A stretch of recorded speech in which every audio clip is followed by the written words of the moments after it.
سورۃ الفرقان کی آیت نمبر 74 سے 76 تک اللہ سبحانہ تعالیٰ کا ارشاد ہے، والذین یقولون ربنا ھب لنا من ازواجنا وذریاتنا قرۃ اعین واجعلنا للمتقین اماما اولئک یجزون الغرفۃ بما صبروا ویلقون فیہا تحیۃ وسلاما خالدین فیہا حسنت مستقرا ومقاما۔ اور وہ لوگ جو کہتے ہیں، اے ہمارے رب، ہمیں اپنے ازواج اور اولاد کی طرف سے آنکھوں کی ٹھنڈک عطا فرما اور ہمیں متقی لوگوں کا امام بنا، یہی لوگ ہیں جو اپنے صبر کے بدلے جنت میں بالا خانے دیے جائیں گے، اور وہ اس میں دعائے خیر اور سلام سے استقبال کیے جائیں گے، اس میں وہ ہمیشہ رہنے والے ہوں گے۔ کتنا اچھا ٹھکانہ اور کتنی اچھی قیام گاہ۔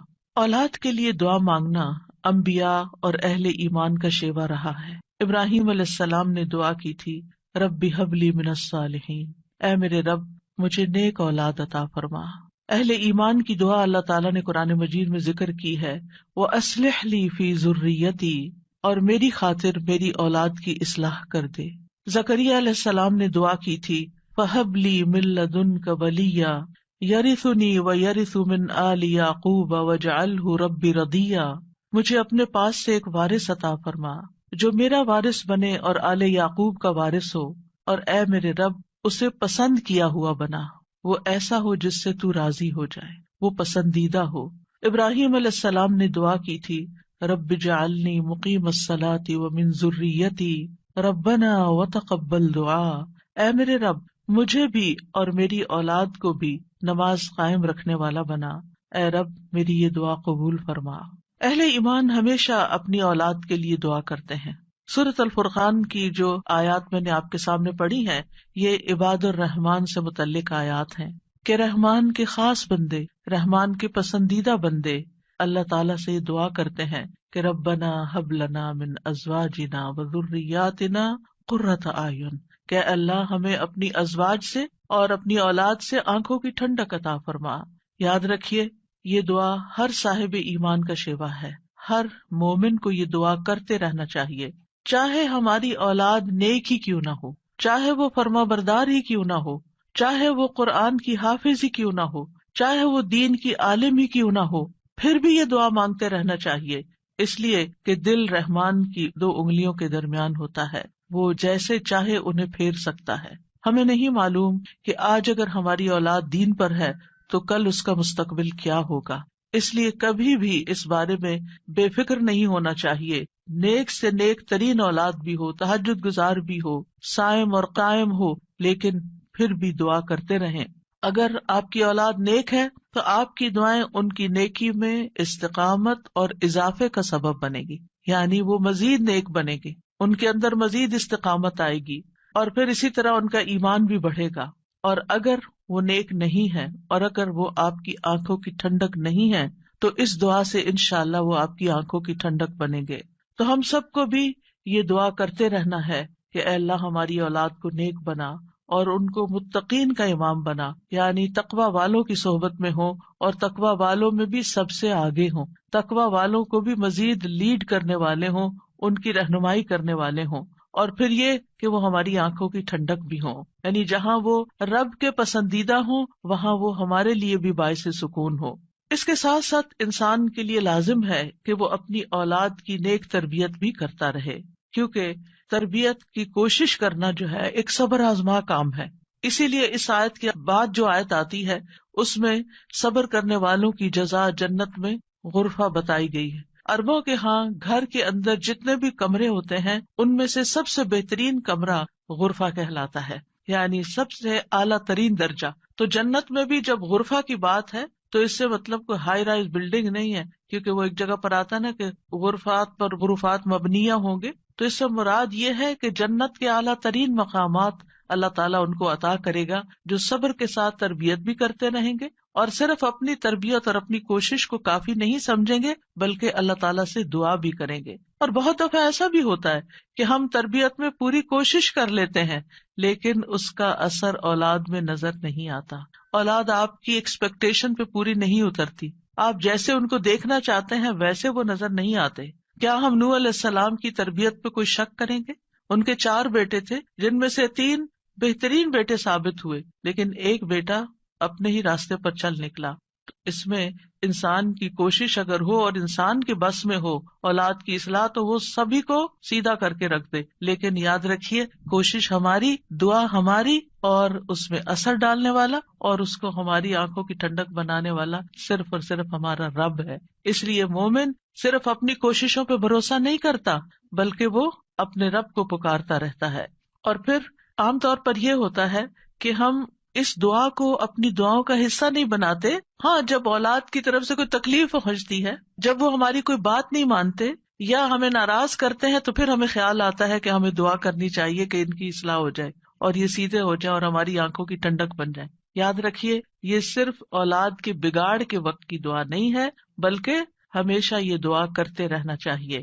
اپنی روزمرہ زندگی کی خاص دعاؤں میں اس دعا کو شامل کر لیں، اپنی نمازوں میں، سجدوں میں، قبولیت کے اوقات میں اپنی اولاد کے لیے دعا کریں، کیونکہ اولاد انسان کی محبوب ترین چیزوں میں سے ہے۔ جن کو اللہ نے اولاد کی نعمت سے نوازا ہے وہ اچھی طرح سمجھ سکتے ہیں کہ ہماری زندگی میں اولاد کا کیا مقام ہے۔ یعنی جب تک انسان والدین نہیں بنتا، ماں باپ نہیں بنتا، وہ اس بات کو سمجھ ہی نہیں سکتا کہ اولاد کیا چیز ہوتی ہے، کیونکہ انسان زندگی میں مختلف چیزوں سے محبت کرتا ہے، مختلف چیزوں کے ساتھ انسان کا لگاؤ ہوتا ہے، مختلف کام یا مختلف چیزیں اس کو پسند آتی ہیں، لیکن جب ایک عورت ماں بنتی ہے، ایک مرد جو ہے وہ باپ بنتا ہے، تو اس کے بعد اس کی زندگی میں جو تبدیلی آتی ہے، اس کے بعد اس کی زندگی کے اندر جو خوبصورتی آتی ہے، اس کے بعد اس کی زندگی کا جو محور اور مرکز بن جاتا ہے، اور اس کی تمام توجہ کا مرکز جو چیز بن جاتی ہے، اور دن رات کی یہ ڈیوٹی 24/7 کی ہوتی ہے۔ یعنی باقی چیزوں سے تو آپ کسی وقت الگ بھی ہو سکتے ہیں، مگر یہ وہ رشتہ ہوتا ہے کہ جس سے آپ پھر مرتے دم تک الگ نہیں ہو سکتے، کیونکہ وہ آپ کے جسم کا ایک حصہ ہوتا ہے، اور اللہ تعالیٰ آپ کے دل میں ہر چیز سے زیادہ ان کے لیے محبت ڈال دیتا ہے، اور ان کی خوشی آپ کو خوش کرتی ہے اور ان کا دکھ آپ کو دکھی کرتا ہے۔ اس لیے انسان کو ہمیشہ اپنی دعاؤں میں یہ خاص دعا کرتے رہنا چاہیے، اور قبولیت کے اوقات میں بھی، کیونکہ اولاد سے ملنے والی آنکھوں کی ٹھنڈک اسی وقت ہوتی ہے جب اولاد سیدھے رستے پر ہوتی ہے، جب اولاد نیک ہوتی ہے، اچھے کام کر رہی ہوتی ہے، تو پھر ہی ماں باپ کی آنکھوں کی ٹھنڈک ہوتی ہے۔ اور اس دعا کے دوسرے حصے میں اپنے لیے دعا ہے کہ اللہ ہمیں متقین کا امام بنا، یعنی اولاد جو ہے ہم اس کے ایک طرح سے امام ہوتے ہیں، جیسے حدیث میں آتا ہے نا، کلکم راعٍ وکلکم مسئول عن رعیتہ، تو ہر ایک ہم میں سے راعی ہے، ہر ایک لیڈر، ہر ایک ذمہ دار ہے۔ تو اللہ تعالیٰ ہمیں ماں باپ کی حیثیت میں ایسا رول ماڈل بنا کہ ہم متقی ہوں اور ہماری اولاد بھی متقی ہو، یعنی ہماری اولاد میں بھی نیکی ہو اور پھر ہم نیکی کے ساتھ آگے ان کی رہنمائی کرنے والے ہوں۔ اور ویسے جنرل سینس بھی دیکھیں تو اس میں انسان کو ایک ہائیسٹ مقام حاصل کرنے کی دعا یہاں سکھائی گئی ہے، اور وہ کیا کہ انسان ایسا انسان ہو کہ جسے دیکھ کر لوگ متقی بن جائیں، یعنی دوسرے لفظوں میں یہ کہ نیکیوں میں سبقت کرنے والے ہوں، نیکیوں میں آگے بڑھنے والے ہوں، تاکہ دوسرے لوگ بھی ہمیں دیکھ کر نیک بن جائیں۔ مثلاً اگر ایک مرد اول وقت میں مسجد میں جا کر نماز پڑھتا ہے تو اس کے بچوں پر اس کا کیا امپریشن ہوگا، یعنی اگر باپ ذمہ دار ہے تو بچے بھی دیکھ کر کہیں گے کہ ہاں ہمیں بھی یہی کام کرنا ہے، کیونکہ بچے ابتدائی زندگی میں خاص طور پر باپ کو، ماں کو بہت فالو کر رہے ہوتے ہیں۔ پھر اسی طرح اگر آپ کا پڑوسی آپ کو دیکھتا ہے، آپ کے کولیگز آپ کو دیکھتے ہیں کہ آپ کی توجہ سب سے زیادہ کس چیز کی طرف ہے، تو وہ بھی آپ کی دیکھا دیکھی نیکی کے کام میں آگے بڑھتے ہیں۔ آپ صدقہ کرتے ہیں اور کوئی آپ کو دیکھ رہا ہے، آپ کا مقصد نہیں دکھانا، لیکن کسی کو نظر آ جاتا ہے تو آپ کو دیکھ کر وہ بھی شروع کر دیتا ہے، تو آپ اس کے کیا بن گئے؟ امام، یعنی آپ لیڈ کر رہے ہیں، آپ آگے ہیں اور وہ آپ کو فالو کر رہے ہیں۔ تو ہمیں یہ دعا کرنی چاہیے اپنے لیے کہ اللہ ہمیں نیکی کے کاموں کا امام بنا، متقین کا امام بنا۔ تو یہاں ہم دیکھتے ہیں کہ یہ عباد الرحمن کی صفات میں سے ایک صفت ہے، اور وہ کہتے ہیں والذین یقولون ربنا ہب لنا۔ ہب کا لفظ جو ہے یہ ہبہ سے ہے، اور ہبہ کہتے ہیں بلا معاوضہ کوئی چیز دینا۔ یا رب ہم نے کچھ کیا نہیں، لیکن تو اپنے پاس سے ہمیں عطا فرما، اپنی خاص رحمت سے ہمیں یہ عطا فرما۔ من ازواجنا، ازواج کا لفظ جو ہے یہ زوج سے ہے، جن اور حیوانات ان سب میں نر اور مادہ پایا جاتا ہے جو ہر ایک دوسرے کا زوج کہلاتا ہے، یعنی عورت کے لیے بھی یہ لفظ استعمال ہوتا ہے اور مرد کے لیے بھی استعمال ہوتا ہے. اگر مرد یہ دعا کریں گے تو اپنی بیویوں کے لیے کریں گے کہ ہماری بیویاں ہمارے لیے آنکھوں کی ٹھنڈک ہوں، اور اگر عورتیں یہ دعا کریں گی تو ان کے ازواج ان کے خاوند ہوں گے کہ ان کو ہمارے لیے آنکھوں کی ٹھنڈک بنا.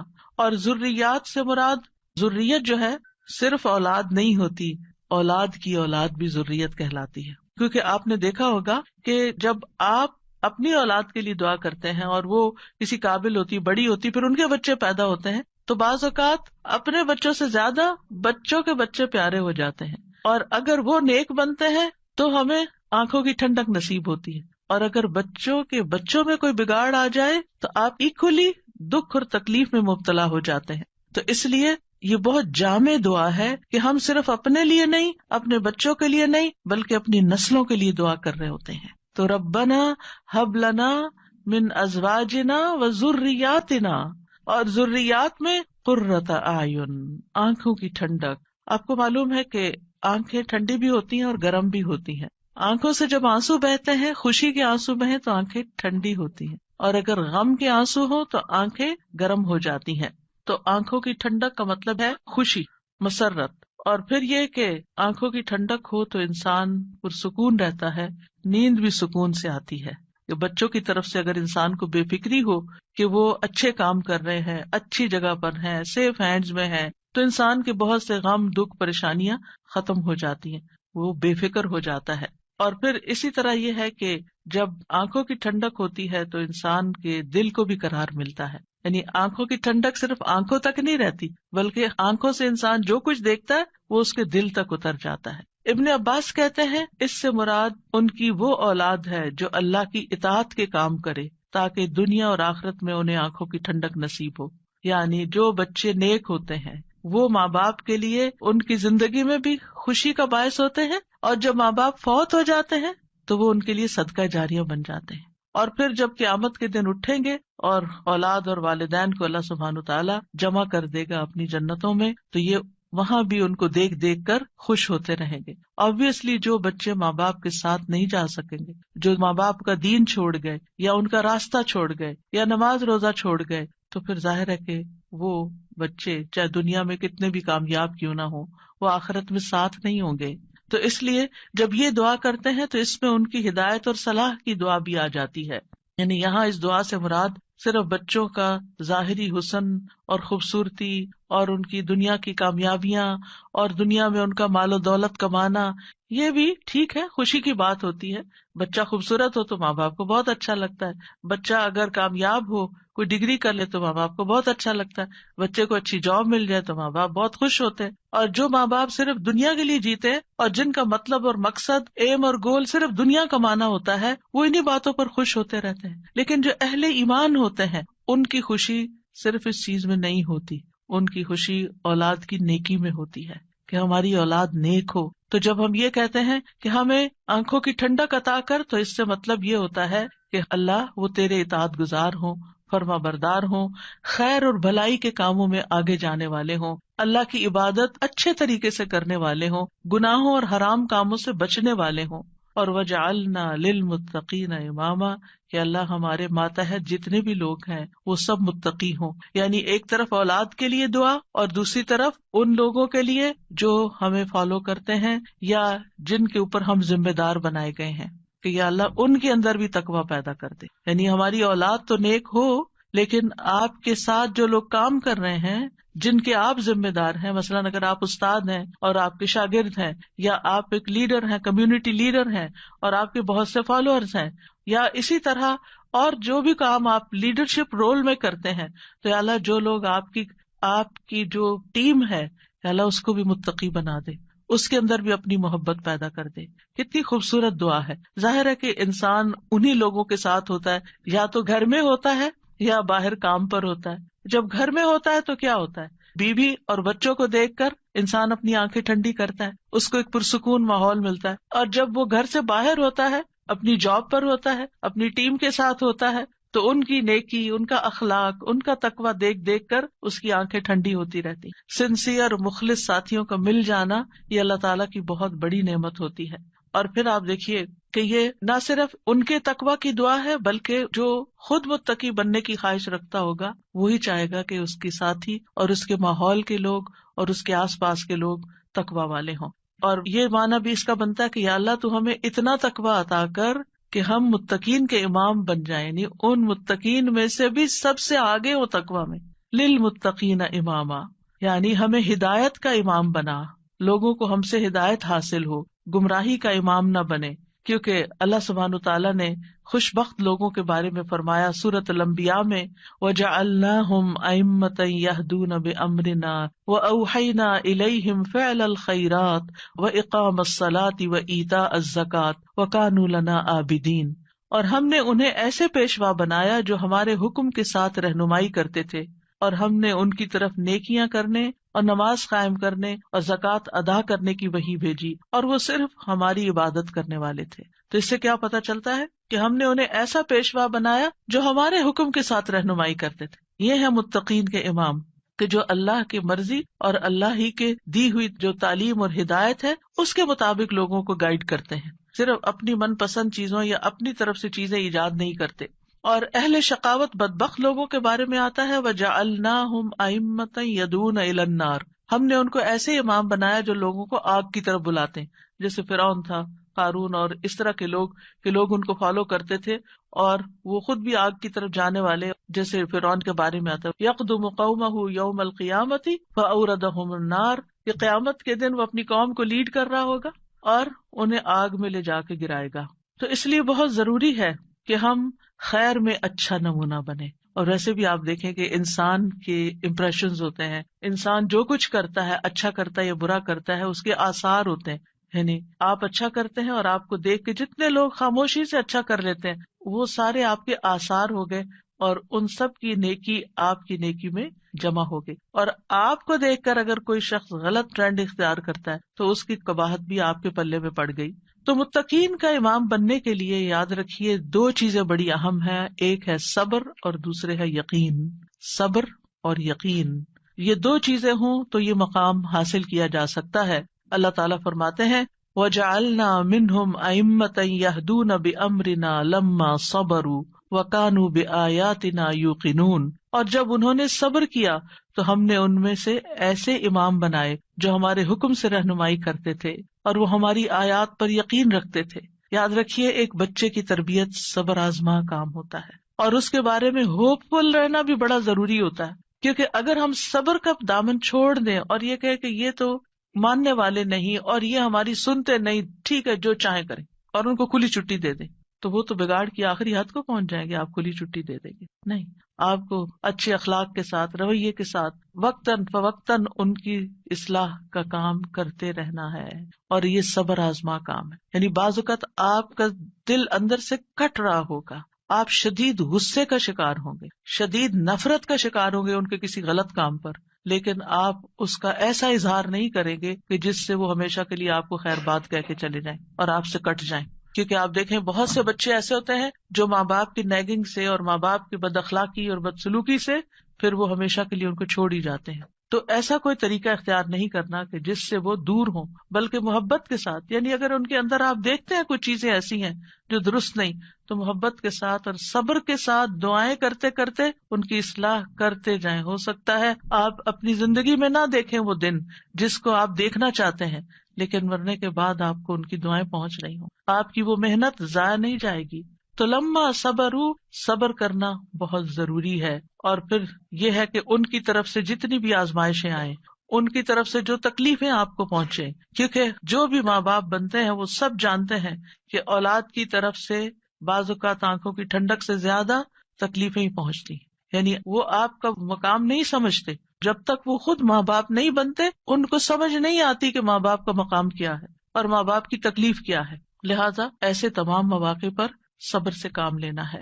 اور دوسرا یہ کہ یقین رکھنا ہے، بے یقینی سے دعا نہیں کرنی. یقین رکھنا ہے کہ اللہ میری دعائیں سنتا ہے اور وہ ضرور سنے گا. لم اکم بدعائک رب شقیہ، اے رب میں تجھ سے دعا مانگ کر کبھی بدبخت ہوا ہی نہیں، تو دعاؤں کا سننے والا ہے. ایسی دعا کرنے والوں کا انجام بہت بہترین ہے. اللہ تعالیٰ فرماتے ہیں اولئک یجزون الغرفۃ، ایسے نیک بندے جن کے اندر یہ صفات ہوں، جو یہ چاہتے ہوں کہ ان کی اولاد اچھی ہو جائے، ان کے ازواج، ان کی بیوی یا شوہر اچھا ہو جائے، اور پھر صبر کے ساتھ یہ سب کام کریں، تو پھر ان کا انجام بھی بہت اچھا ہے. اور وہ کیا ہے کہ جنت کا اعلیٰ ترین مقام، جیسا کہ سورۃ العنکبوت میں آتا ہے، والذین آمنوا وعملوا الصالحات لنبوئنہم من الجنۃ غرفا تجری من تحتها الانہار خالدین فیہا نعم اجر العاملین الذین صبروا وعلی ربہم یتوکلون. اور جو لوگ ایمان لائے اور انہوں نے نیک کام کیے، ہم انہیں ضرور ہی جنت کے اونچے گھروں میں جگہ دیں گے، یعنی بہترین مقام پر جگہ دیں گے، جن کے نیچے سے نہریں بہتی ہیں. یعنی اوپر جب ہوتا ہے تو نیچے کا سین زیادہ بہتر نظر آتا ہے. ہمیشہ ان میں رہنے والے ہیں. دنیا میں آپ اگر کوئی ایسی جگہ پر، کسی سی سائڈ پر، کسی بہترین سینری اور گرینری کے مقام پر، اونچی کسی ہائیسٹ فلور پر پینٹ ہاؤس خرید بھی لیں، رہ بھی لیں، لیکن آپ کو ہر وقت دھڑکا لگا رہتا ہے کہ پتہ نہیں کب دنیا سے چلے جانا ہے، یا اگر رینٹ پر رہ رہے ہیں تو پتہ نہیں کب یہاں سے نکلنا پڑ جائے، تو آپ پوری طرح انجوائے نہیں کر سکتے. یعنی انسان جتنا بھی چاہے دنیا میں کمپلیٹ انجوائمنٹ ہے ہی نہیں، کیونکہ اس کے ساتھ کئی مسائل اور کئی مشکلات ہوتی ہیں. لیکن آخرت میں بلند ترین مقامات میں فرمائے خالدین فیہا، وہ اس میں ہمیشہ رہیں گے. نکلنے کا، اس کو چھوڑنے کا، اس کے خراب ہونے کا، اس کی مینٹیننس کا کوئی فکر ہی نہیں ہے، صرف انجوائمنٹ ہی ہے. نعم اجر العاملین، لیکن یہ کس کو ملتا ہے؟ جو عمل کرتے ہیں، جو کام کرتے ہیں، جو محنت کرتے ہیں. کتنا اچھا اجر ہے عمل کرنے والوں کا. کون ہے وہ عمل؟ کیا دو عمل بتائے گئے؟ الذین صبروا وعلی ربہم یتوکلون، وہ جو صبر کرتے ہیں اور اپنے رب پر توکل کرتے ہیں، بھروسہ کرتے ہیں. اور اس کے علاوہ حدیث سے بھی اس مقام کو حاصل کرنے کی بات ہمیں پتہ چلتی ہے. نبی صلی اللہ علیہ وسلم نے فرمایا، جنتی لوگ اپنے سے بلند کمرے والے کو، غرفہ والوں کو اپنے اوپر ایسے دیکھیں گے جیسے وہ دنیا میں چمکدار گہرے ستارے کو دیکھتے. اتنے بلند ہوں گے ان کے مقامات. آپ سوچئے، کبھی آپ جب جہاز پر ونڈو سیٹ پر بیٹھے ہوتے ہیں تو آپ جب نیچے دیکھتے ہیں تو بعض اوقات بہت ہی خوبصورت مناظر نظر آتے ہیں. تو آپ سوچئے کہ جس کا گھر وہ ستارے کی جگہ پر ہو، اتنا بلند مقام اس کو مل چکا ہو، تو پھر اس کو کیا کچھ نظر نہیں آئے گا نیچے. فرمایا کہ جس طرح وہ دنیا میں چمکدار گہرے ستارے کو دیکھتے ہیں جو آسمان کے مشرقی یا مغربی کنارے میں بہت دور ہوتا ہے، ان میں سے ایک دوسرے سے افضل ہوگا. لوگوں نے عرض کیا، یا رسول اللہ، یہ تو انبیاء کے محل ہوں گے جنہیں ان کے سوا اور کوئی نہ پا سکے گا. آپ نے فرمایا، نہیں، اس ذات کی قسم جس کے ہاتھ میں میری جان ہے، یہ ان لوگوں کے لیے ہے جو اللہ پر ایمان لائے اور انبیاء کی تصدیق کی. ایک اور روایت میں آتا ہے، بے شک جنت میں ایسے غرف ہیں، جنتی ان کے باہر والے حصے کو اندر سے دیکھ سکیں گے اور اندر والے حصے کو باہر سے دیکھ سکیں گے. اللہ نے یہ ایسے شخص کے لیے تیار کیے ہیں جو لوگوں کو کھانا کھلائے اور سلام عام کرے اور رات کو نماز ادا کرے جب لوگ سو رہے ہیں. اور الحمدللہ رمضان ایسا مہینہ ہوتا ہے کہ جس میں آپ یہ تینوں کام کر سکتے ہیں. آپ کی حرص ہوتی ہے کہ زیادہ سے زیادہ لوگوں کو افطار کرایا جائے، زیادہ سے زیادہ لوگوں تک راشن پہنچایا جائے، یعنی ان کو کھلایا جائے. اور جب آپ مسجد جاتے ہیں تو تراویح بھی ہوتی ہے اور بہت سے لوگ مل جاتے ہیں تو سلام پہ سلام ہو رہا ہوتا ہے. یا دینی مجالس کا زور ہوتا ہے رمضان میں، جس میں لوگ کٹھے ہوتے ہیں تو پھر ایک دوسرے سے ملاقات کر کے سلام کے مواقع آتے ہیں. اور یہ صرف رمضان ہی کے لیے نہیں ہے، بلکہ سارا سال انسان ایسے کاموں کی رغبت رکھے، ایسے کاموں سے محبت کرے. اور ان کی جنت میں وہ کیا ہوگا؟ وَيُلَقَّوْنَ فِيهَا تَحِيَّةً وَسَلَامًا، وہاں ان کو سلام اور دعا دی جائے گی. تحیہ کہتے ہیں زندگی کی دعا دینا، یعنی ان کے استقبال کے لیے ایسے فرشتے موجود ہوں گے جو انہیں سلام بھی کریں گے اور سلامتی کی دعائیں بھی دیں گے. جب کوئی سلامتی کی دعا آپ کو دیتا ہے تو کتنا دل خوش ہوتا ہے. تو وہاں فرشتے ان کو دعائیں دے رہے ہوں گے. اور پھر آپس میں جب ملاقاتیں ہوں گی جنتیوں کی، تب بھی سلام دعا ہو رہی ہوگی. اور یہ سلامتی ان کو کس لیے ملی؟ کیونکہ دنیا میں انہوں نے گناہوں سے سلامت زندگی بسر کی. خالدین فیہا حسنت مستقرا ومقاما، ہمیشہ اس میں رہیں گے. کتنا خوبصورت ٹھکانہ، کتنا اچھا مقام. یاد رکھیے، یہ دعا گھروں کی اصلاح کی بنیاد رکھتی ہے. اس میں صرف اولاد ہی نہیں بلکہ ازواج بھی، یعنی شوہر اور بیوی. آج آپ دیکھیں کہ ہر دوسرے گھر کا یہ مسئلہ بنا ہوا ہے کہ گھر میں میاں بیوی کی لڑائیاں جاری ہیں. اس سے ایک دوسرے کے اندر ایک بے چینی، اداسی، پریشانی، کاموں میں رکاوٹ اور کتنی بے شمار خرابیاں. اور سب سے بڑی بات یہ کہ آپ اپنی اولاد کے لیے ایک بہترین نمونہ ہوتے ہیں. آپ صرف آپس میں نہیں لڑتے بلکہ اپنے بچوں کو ایک برا نمونہ پیش کر کے ان کی زندگیوں کو بھی جہنم بناتے ہیں. اور پھر آپ دیکھیے کہ کوئی اور انسان ناراض ہو جائے تو اس سے انسان کو اتنی تکلیف نہیں ہوتی، حتیٰ کہ اگر ماں باپ بھی ناراض ہوتے ہیں نا تو انسان اتنی پرواہ نہیں کرتا، لیکن اگر شوہر بیوی سے یا بیوی شوہر سے ناراض ہو تو انسان کے غم کی انتہا ہوتی ہے، کسی چیز میں دل نہیں لگتا، پریشانی چھا جاتی ہے اور ہر چیز بے مزہ ہو جاتی. چاہے خوبصورت ترین محل میں آپ رہتے ہو، خوبصورت ترین لباس آپ پہنتے ہو، بہترین کھانے آپ کھاتے ہو، لیکن اگر میاں بیوی کا آپس میں پیار نہیں ہے، آپس میں اتفاق نہیں ہے، آپس میں ایک دوسرے سے خوش نہیں ہے تو زندگی کی کوئی خوشی نہیں ہوتی. تو اس لیے بہت ضروری ہے کہ اس دعا سے کام لیا جائے، اور جہاں کہیں تھوڑے بہت بھی پرابلمز ہیں وہ بھی انشاءاللہ حل ہو جائیں گے، اور جہاں بڑے مسائل ہیں اور جہاں مسائل نہیں بھی وہاں بھی یہ دعا پڑھی جائے تاکہ گھروں کے اندر ایک خوبصورتی آئے. یعنی اللہ تعالیٰ نے ہمیں منع تو نہیں کیا کہ دنیا میں ہم محبت سے زندگی نہ گزاریں، یعنی ہمیں دنیا میں بھی محبت چاہیے، آپس کی اتفاق اور پیار چاہیے. ایک محبت جو ہوتی ہے وہ انسان کی ضرورت ہوتی ہے، ایک دوسرے کی کیئر کرنا ایک ضرورت ہوتی ہے ہر انسان کی. اور اللہ سبحانہ تعالیٰ نے جوڑے بنائے کیوں ہیں؟ قرآن مجید میں اللہ تعالیٰ فرماتے ہیں وَمِنْ آيَاتِهِ أَنْ خَلَقَ لَكُم مِّنْ أَنفُسِكُمْ أَزْوَاجًا لِتَسْكُنُوا إِلَيْهَا وَجَعَلَ بَيْنَكُم مَّوَدَّةً وَرَحْمَةً إِنَّ فِي ذَلِكَ لَآيَاتٍ لِقَوْمٍ يَتَفَكَّرُونَ. اور اس کی نشانیوں میں سے ایک یہ ہے کہ اس نے تمہاری ہی جنس سے تمہارے جوڑے پیدا کیے یا بیویاں پیدا کی تاکہ تم ان کے پاس سکون حاصل کرو، اور تمہارے درمیان محبت اور رحمت پیدا کر دی. غور و فکر کرنے والوں کے لیے اس میں کئی نشانیاں ہیں. تو اللہ سبحانہ تعالیٰ نے شادی کا مقصد کیا رکھا ہے؟ سکون کا حصول. اور اگر شادی کے بعد انسان کا پہلا سکون بھی جاتا رہے اور سکون ہی لٹ جائے اور تکلیف اور پریشانی ہر وقت رہے تو اس نے کیا پایا؟ تو شادی کا مقصد ہی فوت ہو گیا. ٹھیک ہے، شادی کے اور بھی کئی مقاصد ہو سکتے ہیں، لیکن سب سے بنیادی اور اول مقصد اللہ تعالیٰ نے کیا رکھا ہے اس رشتے کے اندر؟ ایک دوسرے سے سکون، مودت اور رحمت. ایک دوسرے سے محبت بھی کریں اور ایک دوسرے پر رحم بھی کریں، ایک دوسرے کی کیئر کریں، ایک دوسرے کا خیال رکھیں، ایک دوسرے کی ضرورت کو پہچانیں. صرف خود غرضی نہ ہو کہ میری مرضی، میرا مقصد، میرا مطلب اور میں جو چاہوں صرف وہ ہو میرے پاس. نہیں، یہ بھی دیکھنا ہوگا کہ دوسرا کیا چاہتا ہے. اور جن کپلز کو یہ سمجھ آ جاتی ہے کہ دوسرے کی خواہش کیا ہے اور وہ دوسرے کی خواہش کو پورا کرنے کی کوشش کرتے ہیں تو لازماً دوسرا بھی پھر ان کی خواہش پوری کرتا ہے اور ایک خوشگوار زندگی وجود میں آتی ہے. اسی طرح اللہ تعالیٰ نے سورۃ النحل میں بھی فرمایا وَاللَّهُ جَعَلَ لَكُم مِّنْ أَنفُسِكُمْ أَزْوَاجًا وَجَعَلَ لَكُم مِّنْ أَزْوَاجِكُمْ بَنِينَ وَحَفَدَةً وَرَزَقَكُم مِّنَ الطَّيِّبَاتِ أَفَبِالْبَاطِلِ يُؤْمِنُونَ وَبِنِعْمَةِ اللَّهِ هُمْ يَكْفُرُونَ. اور اللہ نے تمہارے لیے تمہارے نفسوں سے بیویاں پیدا کی اور تمہارے لیے تمہاری بیویوں سے بیٹے اور پوتے پیدا کیے، یعنی اللہ نے ان سے تمہیں اولاد دی اور اس نے تمہیں پاکیزہ چیزوں سے رزق عطا کیا. کیا پھر بھی وہ باطل پر ایمان لاتے ہیں اور اللہ کی نعمت کا انکار کرتے ہیں، یعنی اللہ تعالیٰ کی نعمتوں کی ناشکری کرتے ہیں؟ تو یاد رکھیے کہ گھروں کی اصلاح کا انحصار ازواج کی اصلاح پر ہے، آپس کے اتفاق پر ہے، اور اولاد کی اصلاح سے پہلے ازواج کی اصلاح کی بات ہے. ابن علان کہتے ہیں کہ یہ دعا یعنی ازواج کے بارے میں شروع ہوتی ہے، کیونکہ اگر ازواج کی اصلاح ہو تو اولاد کی اصلاح ہوتی ہے. یعنی شوہر یا بیوی کی اصلاح ہو جائے، وہ ایک دوسرے کے لیے آنکھوں کی ٹھنڈک ہو تو اولاد خود بخود آنکھوں کی ٹھنڈک ہوتی چلی جائے گی. اور آنکھوں کی ٹھنڈک سے مراد یہ نہیں ہے صرف کہ ایک شوہر اپنی بیوی کو زیادہ خوبصورت دیکھے یا تندرست دیکھے، بلکہ اس حال میں دیکھے کہ وہ اللہ کی فرما بردار ہو. کیونکہ ایک حدیث میں آتا ہے کہ دنیا متاع ہے اور دنیا کی سب سے بہترین متاع نیک بیوی ہے.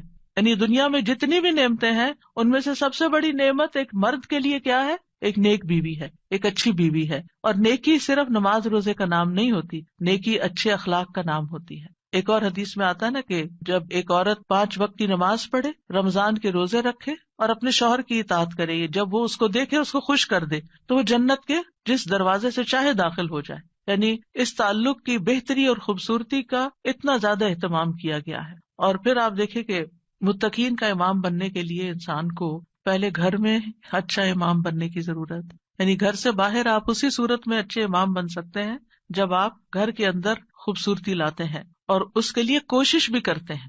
دیکھیے کچھ رشتے ہمیں اللہ کی طرف سے بنے بنائے مل جاتے ہیں، جیسے ماں باپ کا رشتہ ہے. ماں باپ سے آپ کو انکنڈیشنل لو ملتا ہے. آپ اچھا کریں، آپ برا کریں، آپ ان کو خوش کریں، آپ ان کو ستائیں، آپ ان کے قریب ہوں، آپ ان سے دور ہوں، وہ آپ سے محبت کرتے ہی رہیں گے. آپ زندہ ہو، آپ مر جائیں، ہر صورت میں محبت کرتے ہیں. آپ نے دیکھا ان ماؤں کو جن کا کوئی بچہ فوت ہو جائے تو وہ زندہ کو بھول کے اسی کو یاد کرتی رہتی ہیں جو چلا گیا ہے. قریب ہو تب بھی محبت کرتے ہیں، دور ہو تب بھی محبت کرتے ہیں. ماں باپ کی محبت انکنڈیشنل، لیکن ازواج کی محبت کنڈیشنل ہوتی ہے. اگر آپ اچھے اخلاق کا مظاہرہ کریں گے، اچھے انسان بن کر رہیں گے تو آپ کی محبت بڑھتی جائے گی. لیکن اگر آپ اپنے اخلاق کو کھو دیں گے تو پھر اس محبت میں کمی آنی شروع ہو جائے گی. تو کچھ رشتے بنے بنائے ہوتے ہیں اور کچھ کو بنانا پڑتا ہے، ان کی مینٹیننس کرنی پڑتی ہے. یاد رکھیے شادی جو ہے یہ انبیاء کا طریقہ ہے، نیک لوگوں کا طریقہ ہے، ہمارے دین کا شعار ہے. نکاح جو ہے وہ نصف ایمان ہے.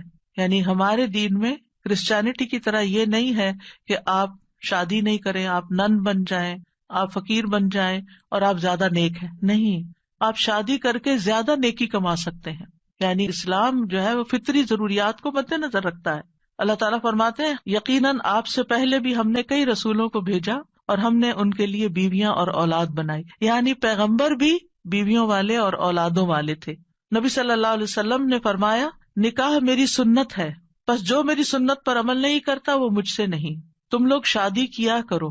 یعنی شادی کرنا بھی ایک نیکی کا کام ہے، عبادت ہے، کیونکہ میں تمہاری تعداد کی بنا پر سابقہ امتوں سے کثرت تعداد میں مقابلہ کروں گا. ایک اور روایت سے پتہ چلتا ہے کہ شادی نہ کرنے والا نبی صلی اللہ علیہ وسلم کے طریقے سے منہ موڑنے والا ہے. آپ کو یاد ہوگا کہ وہ 3 صحابہ جو نبی صلی اللہ علیہ وسلم کی ایبسنس میں حضرت عائشہ کے پاس پوچھنے گئے تھے کہ آپ کے اعمال کیا ہیں، تو جب انہوں نے بتایا تو ان کا وہ تو اللہ کے نبی ہیں، تو اس لیے ایک نے کہا میں کبھی گوشت نہیں کھاؤں گا، دوسرے نے کہا میں کبھی رات کو نہیں سوؤں گا، تیسرے نے کہا میں کبھی شادی نہیں کروں گا. تو نبی صلی اللہ علیہ وسلم کو جب یہ باتیں پتہ چلی تو آپ نے اللہ تعالیٰ کی حمد و ثنا کی اور فرمایا ان لوگوں کو کیا ہو گیا ہے جنہوں نے ایسی اور ایسی باتیں کہی ہیں. میں رات میں نوافل بھی پڑھتا ہوں، سوتا بھی ہوں، نفلی روزہ رکھتا ہوں اور چھوڑ بھی دیتا ہوں، نکاح بھی کرتا ہوں، بس جو شخص میرے طریقے سے منہ موڑے گا وہ مجھ سے نہیں. یعنی وہ میری امت میں سے نہیں ہے جو میرے اس طریقے کو پسند نہ کرے. اللہ سبحانہ تعالیٰ نے خود نکاح کی رغبت دلائی ہے. وَأَنكِحُوا الْأَيَامَ مِنكُمْ وَالصَّالِحِينَ مِنْ عِبَادِكُمْ وَإِمَائِكُمْ، اور اپنے میں سے بے نکاح مردوں اور عورتوں کا نکاح کر دو، اور اپنے غلاموں اور اپنی لونڈیوں میں سے جو نیک ہیں ان کا بھی. نکاح میں دیر کیوں کرتے ہیں عام طور پر؟ کہ ابھی بچے کچھ کماتے نہیں ہیں. فرمایا اگر وہ محتاج ہوں گے اللہ ان کو اپنے فضل سے غنی کر دے گا، اور اللہ وسعت والا اور سب کچھ جاننے والا ہے. اور پھر شادی ویسے بھی آپ دیکھیں نگاہ کی حفاظت کا ذریعہ ہے، شرمگاہ کی حفاظت کا ذریعہ ہے، نصف دین مکمل کرنے کا ذریعہ ہے. حدیث میں آتا ہے جب کوئی شخص نکاح کر لیتا ہے تو اپنا آدھا دین مکمل کر لیتا ہے، لہذا چاہیے کہ باقی آدھے دین کے بارے میں اللہ سے ڈرتا رہے. پھر آپ دیکھیے کہ صرف دنیا میں نہیں، آخرت میں جنت میں بھی پاکیزہ جوڑے ہوں گے. وَلَهُمْ فِيهَا أَزْوَاجٌ مُطَهَّرَةٌ، پاکیزہ بیویاں ہوں گی. اہل جنت سے کہا جائے گا ادخلوا الجنت انتم وازواجکم تحبرون، تم اور تمہاری بیویاں جنت میں داخل ہو جاؤ، تم خوش رکھے جاؤ گے. فرشتے اہل ایمان اور ان کی بیویوں اور بچوں کے لیے دعائیں کرتے ہیں. کیا کہتے ہیں؟ ربنا وادخلہم جنات عدن التی وعدتہم ومن صلح من آبائہم وازواجہم وذریاتہم انک انت العزیز الحکیم. اے ہمارے رب، اور انہیں ہمیشگی کے باغات میں داخل کر جن کا تو نے ان سے وعدہ کیا تھا، اور ان کے آباء و اجداد اور ان کی بیویوں اور ان کی اولادوں میں سے جو نیک ہوئے ان کو بھی جنت میں داخل کر. یعنی یہ فرشتے اہل ایمان کے لیے دعا کرتے ہیں. اور جنت میں کوئی بھی کمارا نہیں ہوگا، یعنی جن لوگوں کی دنیا میں شادی نہیں ہوئی ان کو بھی اللہ تعالیٰ جوڑے عطا کرے گا، اور جن کے شوہر پہلے فوت ہو گئے یا بیوی فوت ہو گئی، یا ایک نیک تھا اور ایک جنت میں نہیں گیا دوسرا جہنم میں چلا گیا، تو ان کو بھی اللہ تعالیٰ وہاں جوڑے عطا کرے گا. اور کوئی بھی ایسا نہیں ہوگا کہ جو تنہائی کا شکار ہو، آئسولیشن کا شکار ہو، کیونکہ انسان کی زندگی میں اگر کمپینین ہوتا ہے تو انسان کے لیے سکون کا باعث ہوتا ہے. اور خاص طور پر اگر نیک بیوی ہو. قرآن مجید میں آتا ہے فالصالحات قانتات، نیک عورتیں وہ ہیں جو شوہروں کی فرما بردار ہوں، ان کی بات ماننے والی ہوں، اور ان کی عدم موجودگی میں اللہ کی حفاظت میں ان کے حقوق کی حفاظت کرنے والی ہوں، یعنی اپنی جان اور مال کی حفاظت کریں جب شوہر نہ بھی موجود ہوں. پھر ہمیں یہ کہا گیا کہ پاک دامن عورت سے شادی کی جائے. اور عورت سے شادی کا معیار کیا رکھا گیا؟ نبی صلی اللہ علیہ وسلم نے فرمایا عورت سے 4 چیزوں کی وجہ سے نکاح کیا جاتا ہے، اس کے مال و دولت کی وجہ سے، یا اس کے حسب نسب کی وجہ سے، یا اس کی خوبصورتی کی وجہ سے، یا اس کی دینداری کی وجہ سے، تیرے ہاتھ خاک آلود ہوں، دیندار عورت سے شادی کر کے کامیابی حاصل کرو، کیونکہ اگر دین والی تمہارے گھر میں آئے گی تو وہ اللہ سے ڈرنے والی ہوگی، اس کا اخلاق اچھا ہوگا، اس کے اندر بگاڑ نہیں ہوگا، تمہیں اس کو بار بار نماز کی پابندی کے لیے نہیں کہنا پڑے گا، اس کو نیکی کی طرف لانے کے لیے بہت ایفرٹ نہیں کرنی پڑے گی۔ اور پھر آپ دیکھیں کہ ایک ماں کے اوپر انحصار ہوتا ہے کہ بچوں کی کیا تربیت کرتی ہے، کیونکہ تربیت اولاد باپ کا حصہ کم ہوتا ہے، ماں کا حصہ زیادہ ہوتا ہے۔ اگر ایک بچہ اپنی ماں کو نیک دیکھتا ہے تو اس کے اندر ایک نیکی کی محبت پیدا ہوتی ہے۔ تو بہرحال یہ رشتے جو ہیں ان کے لیے دعا بھی ہے، اور اس کے ساتھ ساتھ انتخاب بھی اچھا ہو، اور پھر ان کو بنانے کے لیے کوشش بھی رہے۔ اللہ تعالیٰ مردوں کو حکم دیتے ہیں وَعَاشِرُوهُنَّ بِالْمَعْرُوفِ، عورتوں کے ساتھ بھلے طریقے سے زندگی بسر کرو، یعنی ان کے حقوق ادا کرو، اور ایک دوسرے سے محبت کرنا جو ہے یہ بھی دین کا حصہ ہے۔ عقبہ بن عامر کہتے ہیں میں نے رسول اللہ صلی اللہ علیہ وسلم کو یہ فرماتے ہوئے سنا کہ اسلام میں جائز لہو میں 3 چیزیں آتی ہیں: انسان کا اپنی بیوی کے ساتھ دل لگی میں مصروف ہونا، ہنسی مذاق کرنا، اپنے گھوڑے کی دیکھ بھال کرنا یعنی اس کے ساتھ ٹائم سپینڈ کرنا، اور تیر اندازی کرنا۔ بظاہر دیکھا جائے تو یہ ٹائم ویسٹر بھی ہو سکتے ہیں، لیکن یہ ہمارے دین میں ایک نیکی تصور کیے جاتے ہیں۔ یہ شغل جو ہے یا یہ ہابیز جو ہیں یہ پسندیدہ ہے۔ پھر یہ ہے کہ شوہر اور بیوی کو ایک دوسرے کا حق ادا کرنا ہے، کیونکہ یہ حقوق اللہ نے ایک دوسرے کے ذمے رکھے ہیں اور اللہ تعالیٰ قیامت کے دن پوچھے گا۔ بعض اوقات ایک بیوی یہ کہتی ہے کہ میں شوہر کا حق نہیں دیتی کیونکہ وہ بھی میری فلاں بات نہیں مانتا، یا شوہر یہ کہتا ہے میں بیوی کا حق نہیں دیتا کیونکہ میری وہ فلاں بات نہیں مانتی۔ نہیں، جب تک آپ اس رشتے میں ہیں دونوں کو ایک دوسرے کا حق دیتے رہنا چاہیے۔ اور کیوں دینا چاہیے؟ کہ اللہ کا حکم ہے، اس لیے نہیں کہ شوہر خوش ہوگا یا بیوی خوش ہوگی، اس لیے کہ میرے رب کا حکم ہے، اس لیے مجھے یہ کام کرنا ہے۔ اور جب آپ رب کو راضی کرتے ہیں تو رب بندوں کو بھی آپ سے راضی کر دیتا ہے۔ پھر اسی طرح یہ ہے کہ ایک دوسرے سے اچھے اخلاق کے ساتھ پیش آنا۔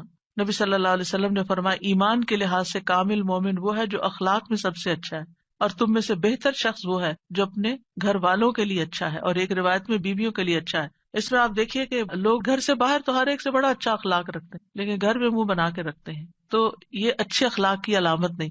اللہ تعالیٰ نے جو کرائیٹیریا دیا ہے وہ کیا ہے کہ سب سے اچھا وہ ہے جس کا گھر میں اخلاق اچھا ہے۔ پھر اسی طرح یہ ہے کہ بد زبانی نہیں کرنی چاہیے۔ پھر بیوی کے ذمہ ہے کہ شوہر کی بات ماننے کے علاوہ شوہر کے مال اور اولاد کی حفاظت کرنے والی ہو، ان کو ضائع نہ کرے، صابر و شاکر ہو۔ شوہر کی ذمہ داری کیا ہے کہ گھر والوں پر خوشی سے خرچ کرے، اور نبی صلی اللہ علیہ وسلم نے فرمایا جو شخص اپنے اوپر خرچ کرتا ہے تاکہ وہ اس کے ذریعے لوگوں سے مانگنے سے بچے، وہ اس کے لیے صدقہ ہے۔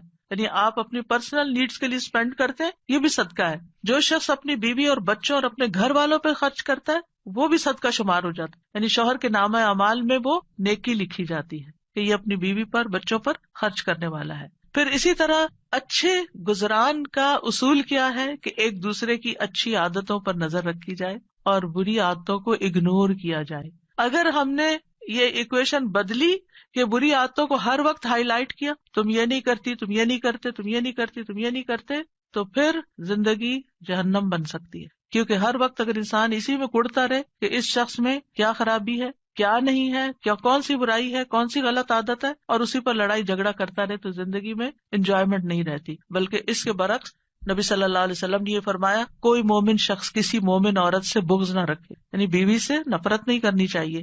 اگر عورت کی ایک عادت ناپسند ہوگی تو کوئی دوسری عادت پسند ہوگی، تو کیا مطلب ہے کہ ناپسند بات کو چھوڑو، جو پسندیدہ ہے اس پر نظر رکھو۔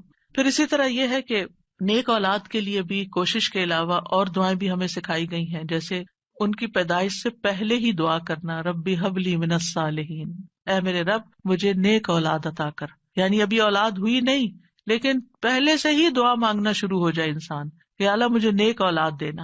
اور پھر یہ کہ شادی کے وقت ایسی عورت کا انتخاب کرنا جس کے اندر بچے پیدا کرنے کی صلاحیت ہو، کیونکہ نبی صلی اللہ علیہ وسلم نے اس بات کا حکم دیا کہ محبت کرنے والی اور زیادہ بچے پیدا کرنے والی عورت سے شادی کرو، یعنی یہ ہمارے دین میں پسندیدہ چیز ہے۔ پھر اسی طرح شادی سے ملنے والی جو نیک اولاد ہے اس کا فائدہ کیا ہے کہ وہ مرنے کے بعد والدین کے لیے دعائیں کرتی ہے اور ماں باپ کے لیے صدقہ جاریہ بن جاتی ہے، اور یہ والدین کی درجات کی بلندی کا ذریعہ بنتا ہے۔ جہاں تک اولاد کی تربیت کا تعلق ہے تو اولاد کے بارے میں سوال ہوگا، یعنی ماں باپ دونوں سے پوچھا جائے گا کہ انہوں نے ان کی تربیت میں کیا کوشش کی۔ پھر اسی طرح اولاد کا پہلا حق کیا ہے؟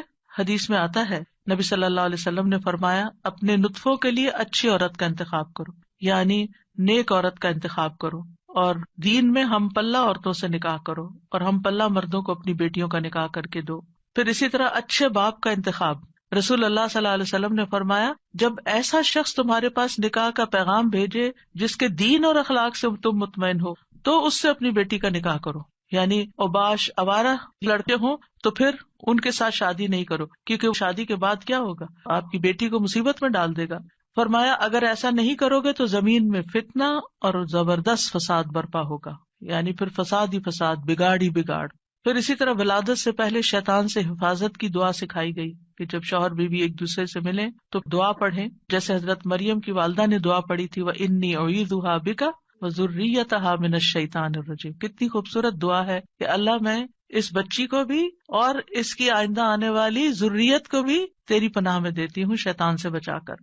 پھر یہ کہ بچوں کو سب سے پہلے توحید سکھانی چاہیے، بچپن سے ہی بچوں کے اندر اللہ کا ڈر پیدا کرنا چاہیے، دین کی تعلیم سیکھنے میں رغبت دلانی چاہیے، اچھے اخلاق کی تعلیم دینی چاہیے، ہر چیز کے مینر سکھانے چاہیے، اور پھر اس کے لیے اگر سرزنش بھی کرنی پڑے، ڈانٹنا بھی پڑے تو اس میں بھی کوئی حرج نہیں ہے۔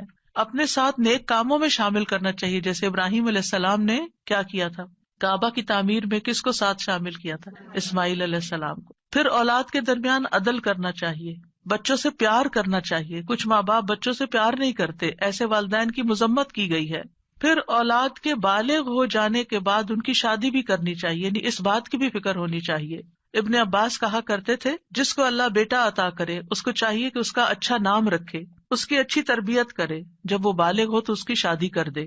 سعید بن عاص کہا کرتے تھے اگر میں اپنے بچے کو قرآن کی تعلیم دے دوں، اس کو حج کروا دوں، اس کی شادی کر دوں تو میں نے اس کا حق ادا کر دیا، اور میرا جو اس پر حق ہے وہ باقی ہے۔ یعنی بچوں کے اوپر حق پھر بھی باقی رہیں گے، لیکن ماں باپ نے اپنا فرض پورا کر دیا اگر یہ 3 کام کر لیے۔ کون سے؟ قرآن کی تعلیم دے دی، حج کروا دیا، شادی کر دی، اس کے بعد وہ اپنے ذمہ دار خود ہیں۔ لیکن بچوں کے اوپر ماں باپ کی ذمہ داری مرتے دم تک رہتی ہے۔ قتادہ کہتے ہیں اگر لڑکا بالغ ہو جائے اور اس کا باپ شادی نہ کرے بچے کی، اور وہ کسی بے حیائی کا ارتکاب کرے، یعنی کسی برائی میں پڑ جائے، تو باپ گناہگار ہوگا، یعنی وہ لڑکا تو ہوگا ہی یا لڑکی تو ہوگی ہی، لیکن ماں باپ بھی گناہگار ہوں گے۔ تو اس لیے شادی کے معاملے میں انسان کوشش ضرور کرے، رشتہ نہیں ملتا یا کوئی اسباب نہیں بن رہے تو وہ الگ بات ہے، لیکن ماں باپ کو اس بات کی فکر ہونی چاہیے، کیونکہ دیکھا گیا کہ وقت کے ساتھ ساتھ یہ فکر ختم ہو گئی ہے، اور بعض ماں باپ نے تو یہ چیز اولاد پر ہی چھوڑ دی ہے۔ پھر اسی طرح یہ بھی خوشخبری سن لیجئے کہ والدین کی دعائیں اپنی اولاد کے حق میں قبول ہوتی ہیں، اس لیے بچوں کے لیے زیادہ سے زیادہ دعائیں کیا کریں، یعنی خاص طور پر اگر بچے جو ہے وہ دور ہوں یا آپ کی ایکسپیکٹیشن پہ پورے نہیں اتر رہے ہوں تو ان کو اپنی دعاؤں میں یاد رکھیں۔ نبی صلی اللہ علیہ وسلم نے فرمایا 3 قسم کے لوگوں کی دعائیں قبول ہوتی ہیں اور ان کی قبولیت میں کوئی شک و شبہ نہیں، مظلوم کی دعا، مسافر کی دعا، اور والد کی اپنے اولاد کے لیے دعا۔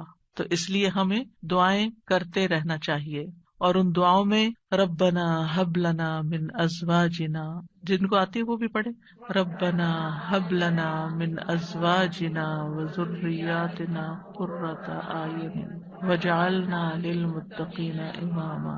اب اس میں آپ دیکھیے کہ آپ نے فوکس کرنا ہے ازواج، ذریات، اور پھر للمتقین اماما، للمتقین اماما۔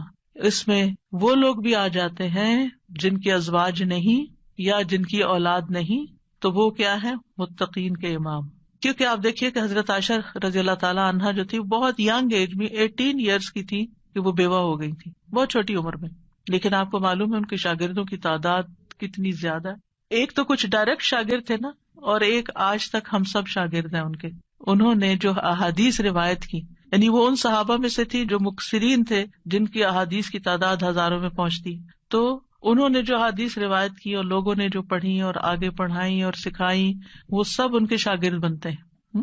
تو ایسے لوگ جو وہ علم حاصل کرتے ہیں اور وہ تقویٰ حاصل کرتے ہیں، تو یہ بھی ایک لیڈرشپ ہوتی ہے۔ ہو سکتا ہے کہ یہ لیکچر کچھ ایسے لوگ بھی سن رہے ہوں کہ جن کی ابھی شادی نہیں ہوئی، یا شادی ہوئی تو شوہر نہیں ہے، شوہر چلا گیا دنیا سے، یا ڈیورس ہو گئی، یا پھر یہ کہ شادی ہوئی شوہر ساتھ ہے لیکن بچے نہیں ہوئے، یا یہ کہ بچے ہوئے اور فوت ہو گئے، یعنی کئی سیناریوز ہیں نا، کئی سچویشن بن جاتی ہیں.